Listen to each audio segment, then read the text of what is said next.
പ്രേക്ഷക പ്രിയ പരമ്പരകൾ പുതിയ സമയമാറ്റത്തോടെ ചട്ടമ്പിപ്പാറു എല്ലാ ദിവസവും രാത്രി 7 മണിക്കും കന്യാദാനം രാത്രി 7:30-നും.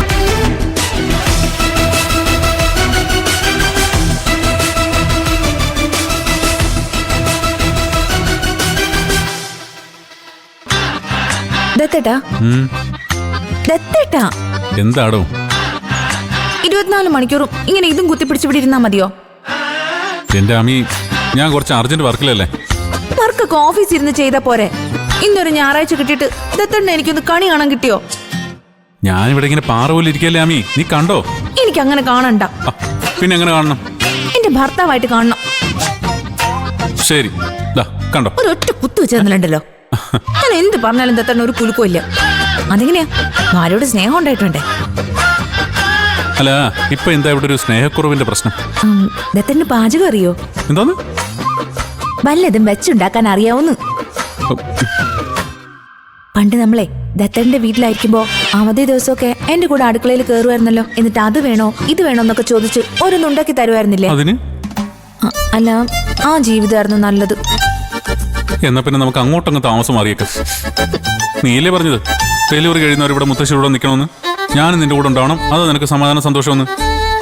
ഇപ്പൊ പിന്നെ നിനക്ക് ഇങ്ങനെ? ഇപ്പൊ കുഴപ്പമൊന്നും ഇല്ല. പിന്നെ ദത്തേട്ടൻ എന്റെ കൂടെ ഇപ്പൊ അടുക്കളയിൽ വരണം. നിനക്കിത് എന്തിന്റെ കേടാമി? ദത്തേട്ടന് വരാൻ പറ്റോ ഇല്ലയോ അത് പറ. എനിക്ക് ദത്തേട്ടൻ ഉണ്ടാക്കുന്ന ആഹാരം കഴിക്കണം. സ്നേഹമുള്ള ഭർത്താക്കന്മാരൊക്കെ അങ്ങനെയാ. അവിടെ ആദ്യമാണെങ്കിൽ അവൾക്ക് വേണ്ടി എന്തൊക്കെയോ വെച്ചുണ്ടാക്കി കൊടുക്കുന്നത്. അത് പറ. ഇപ്പോഴെനിക്ക് മനസ്സിലായി ആ അലവലാതെ എന്തെങ്കിലും കുരുക്കുണ്ടാക്കി വെച്ചിട്ടുണ്ടെന്ന്. ഇവനെന്ത് ഇങ്ങനായി പോയത്? അവനെ ഭാര്യയോട് സ്നേഹമുണ്ട്, അല്ലാതെന്താ? എന്റെ ആമി, ഇതിന്റെ പേര് സ്നേഹമൊന്നുമല്ല. അവനെ മുഴുവട്ടാ. അല്ലെങ്കിൽ മനുഷ്യൻ ഇങ്ങനെ ചീപ്പാവൂ? ചീപ്പ് കണ്ണാടിയൊന്നുമല്ല, ആത്മാർത്ഥതയോ. എന്താന്ന് ഈ പൊട്ടത്തരോ? എന്റെ ആമി, ഇവിടെ വേലക്കാരുള്ള വീടല്ലേ, നിനക്ക് എന്ത് വേണമെങ്കിലും പറഞ്ഞാ പോരെ, അവരുണ്ടാക്കി തരില്ലേ? ഇനി അതല്ല, നിനക്ക് വല്ല ചൈനീസോ മറ്റോ വേണമെങ്കിൽ പുറത്തുനിന്ന് ഞാൻ വാങ്ങിച്ചുതരാം. ആർക്ക് വേണോ അതൊക്കെ? എനിക്ക് ദത്തന്റെ കൈ കൊണ്ടുണ്ടാക്കുന്ന ആഹാരം മതി. ചെടി, എനിക്കിവിടെ 100 കൂട്ടം പണി കിടക്കുക. അതവിടെ കിടന്നോട്ടെ. ഈ പണി കഴിഞ്ഞ് മതി ഇനി ഏത് പണി. ദത്തൻ ഇങ്ങോട്ട് വന്നേ. എന്റെ ആമി, ഞാനൊന്ന് പറയട്ടെ. ആമി, ഞാൻ പറയുന്ന അങ്ങോട്ട് അനുസരിച്ചാ മതി. ഇങ്ങോട്ട് വന്നേ. അതൊന്നും കുഴപ്പമില്ല, ഞാൻ ആമി വേണ്ട, ഞാൻ എടുത്തോളാന്ന്. ഇതുവരെ നാണം മാറിയില്ല മനുഷ്യ. അയ്യേ ആമി, ആരും കാണും, ഒന്ന് ചുമ്മാരിക്കും. ഇങ്ങോട്ട് ഇവളുടെ കാര്യം എന്താ ആമി? എന്തോന്നാ എടി, എന്തോന്നാ ഇത് കെട്ടൊക്കെ? നീ എന്തൊക്കെയാ കാണിക്കുന്നത്? എടി എന്താന്ന്?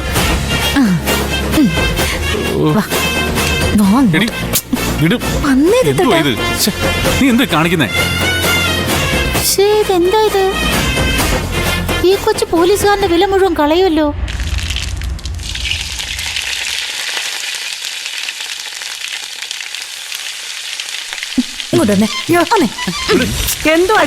എല്ലാരോടും എനിക്കൊരു കാര്യം പറയാനുണ്ട്. ആദ്യത്തെ കൂടെ അടുക്കള ജോലി ചെയ്യാൻ ഇന്ന് ദത്തേട്ടനും ഉണ്ട്. ഈ വിവരം അറിഞ്ഞപ്പോ ദത്തേട്ടൻ പറയാ ആദ്യം മാത്രല്ല, ഏട്ടനും ഒരു ഭാര്യ സ്നേഹിയാണെന്ന്. എപ്പോ? എപ്പോ? അതുകൊണ്ട് ആദിക്ക് മാത്രല്ല, അടുക്കളയുടെ ഒരു ഭാഗം എന്റെ ദത്തേട്ടനും കൂടി ഒഴിഞ്ഞു കൊടുക്കണം. എന്തിനാ ഒരു ഭാഗമാക്കുന്നത്? മുഴുവനും എടുത്തോ.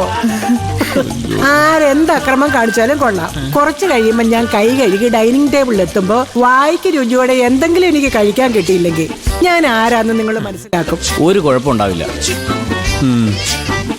ഒരുപാട് കാലം കൂടി എല്ലാരും കൂടി സ്വാദുള്ള ഒരു ഭക്ഷണം കഴിക്കാൻ പോണത് ഇന്നായിരിക്കും, അല്ലേ അളിയ? അല്ല, ഈ നളപാചകം ഒന്നും കേട്ടു, അതെന്താന്ന് എല്ലാരും ഒന്ന് അറിയാൻ പോവാ, അല്ലേ അളിയ? ഓ തന്നെ തന്നെ. നിങ്ങൾ എല്ലാരും കൂടി ഇങ്ങനെ കൂടി എങ്ങനെയാ? ഈ നളന്മാർക്ക് കുറച്ച് ശ്വാസം കിട്ടട്ടെ. എല്ലാരും കൂടി ഒന്ന് പുറത്തിറങ്ങിയാ വലിയ ഉപകാരമായിരുന്നു, അല്ലേ അളിയ? എടാ അളിയാ, നീ ഇടയ്ക്കിടയ്ക്ക് ഇങ്ങനെ അല്ലേളി എന്ന് ചോദിക്കണ്ട, നിനക്കുള്ള വെച്ചിട്ടുണ്ട്. എന്താടാ?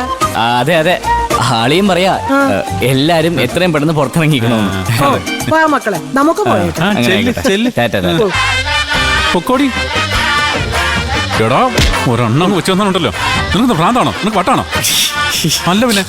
എടാ, ഒരു പോലീസുകാരനോട് കളിക്കുന്നത് നിനക്ക് ഓർമ്മ വേണം.